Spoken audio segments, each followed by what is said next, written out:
And we'll have the next speaker, Dr. Muhammad Feroz Ahmed. He is an assistant professor of geography at Aligarh Muslim University. He has been awarded with MPhil and PhD from Center for International Politics, Organization and Disarmament, SIS, JNU.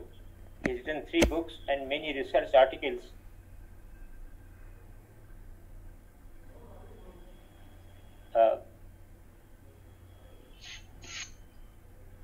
He has written 3 books and many research articles published in the Journal of National and International Repute.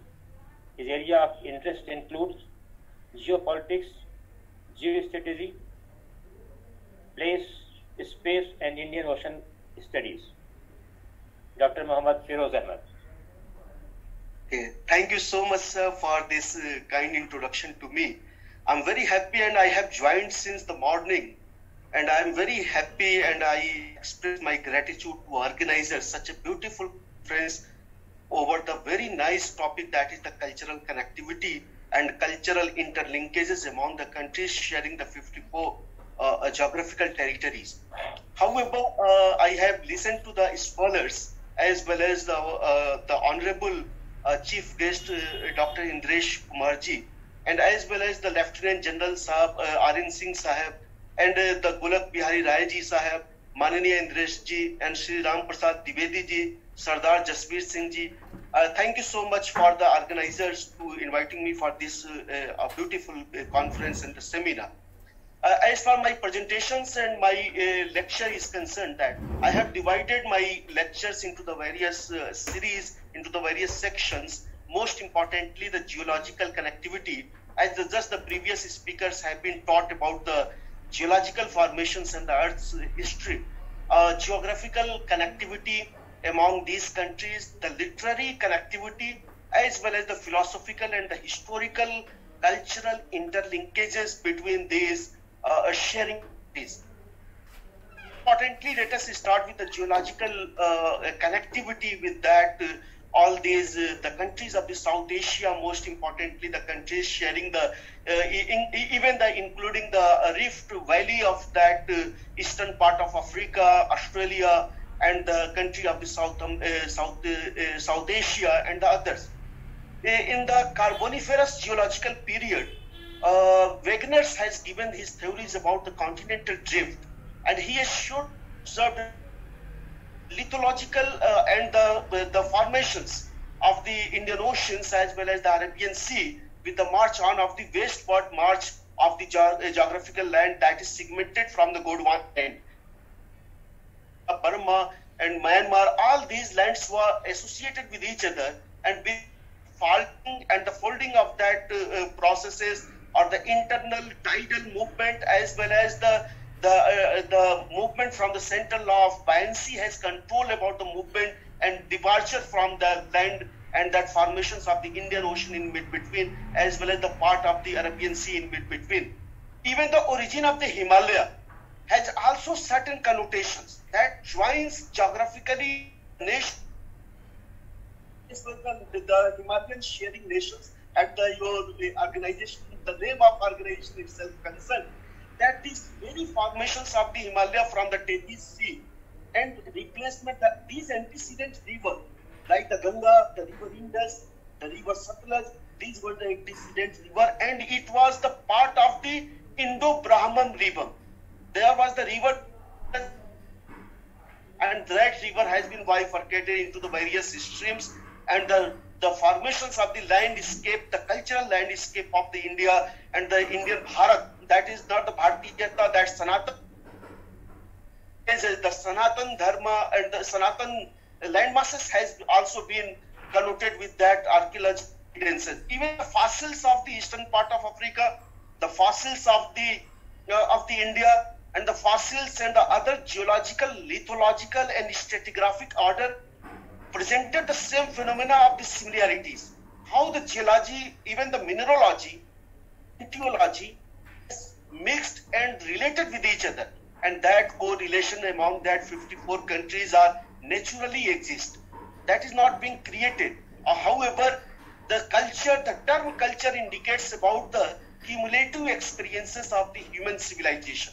It is the product of the human beings with the nature as well as the human beings with the other human beings. And that cultural productions is the realm of that Indianness, and that is called in ancient geography also, ancient history also, that Bhartiyata. And I can mention about the father of geography, who is known as the Hecataeus. He has written a book that is wonderful book. In that book, he has discussed about the phenomena of the Gandhar and the Gandhar art and the culture, and even he has discussed about the peoples of the Gandhar and the Indus River. That book is Ges Periodus, and that is translated into English, and that is known as Descriptions of the Earth. In that ancient book, that is before ASBC, before Christ, that book was written by the father of geography, Hecataeus, and he has mentioned about the populations who were living in the northwest frontier province, as well as the Gandhar and the Gandhari tribes, and their culture and their living style and their livingness as well as their living styles in that book. Even the Herodotus, he was the historical geographer. Herodotus has also mentioned about the Persian Gulf and the Persian region. He has told it Media, that not modern Media, but the land between the Caspian Sea and between the Persian Gulf was called by the Media, and that was interlinked with the inner part of the Asia as well as the inner part of the peninsular India and the northwestern part of the India, including the Indus River Valley and the others. Geology, apart from that geological similarities, we can see the geographical similarity. One important thing, that is geographical phenomena that interlink among all. We experience the monsoon rainfall with that shifting of that monsoon of the directions, and that monsoon phenomena, that is the periodic wind that is experienced by the most of the countries of the Indian Oceans as well as the other countries of the sharing that whole Indian subcontinent region. Apart from that phenomena, the festivals, the customary actions, the festivals, and even the French philosophers and the French geographer Vital de la Blache, when he was given his theory about the concept of phase, and even I can correlate it with the Chinese philosopher Wei-Fei Tuan. Tuan has given the concept of that place, uniqueness of the place, and that is linked with the humanistic geographers as well as the philosophers of the Nietzsche and the others. In terms of philosophical orientations, we can see the Satpatha Brahmana. That is the ancient mythological, ancient Hindu literature. After the Vedanta, Sankhya Darshan, as well as the darshan of the Sankhya, Nyaya, Mimamsa. And that darshan was Aryabhatta, was a scholar who has written that Surya Siddhanta, and he has given the theory of the solar eclipse and lunar eclipse, and that was adopted by the Arab scholars when he was dealing with the translations of the Indian scholarship. And the term of the arithmetic in this is popular in the Arab literature, was derived by the Indian civilizations. And the arithmetic as well as the knowledge of the Surya Siddhanta, Aryabhatta, Varamihir, Ashugos, they were invited by the Baitul Hikmah. Baitul Hikmah was the center of learning in 762 AD, and of the translations of the books, and Indian scholars like the scholar of Aryabhatta, Varamihir, Ashugos, they were invited to that place, and they have given their knowledge, truth and identity, and as well as the knowledge of the Mimamsa and the logic and Mantiq. That was called as the Mantiq in Arab literature. And Khwarizmi was the scholar of that translator, and he has translated the knowledge and the laws of the sun, as well as towards the sun, and how solar eclipse and lunar eclipse occurred with that phenomena, and that principles of the sun was adopted by the scholars of the Baitul Hikmah of 762 AD. Later on, this darshan, that philosophical connotations of the Mimamsa, Nyaya, and as well as the yoga has later popularized by the scholars. And I can recite about the things in terms of the beautiful adaptations of the cloud formations from the Kalidas literature of and he has discussed about the Vigyan Shakuntalam and the others, and later on the other scholars of the periods have been adopted that logics.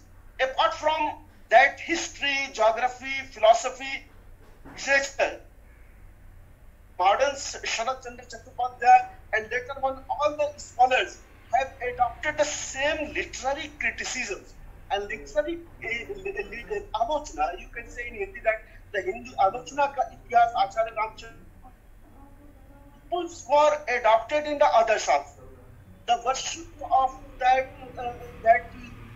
even the Devi of Saraswati, that shlok of Asiti Giri Samam Syat Kajalam Sindhu Patre Patra Murvi Likati Yadi Gritva Sharda Sarokalam Tadapi Likati Param Nayati. Many shlokas of the Sanskrit and as well as the later Vedas period got adopted literally in the discourse methodology of the qualitative methods of the Western traditions also.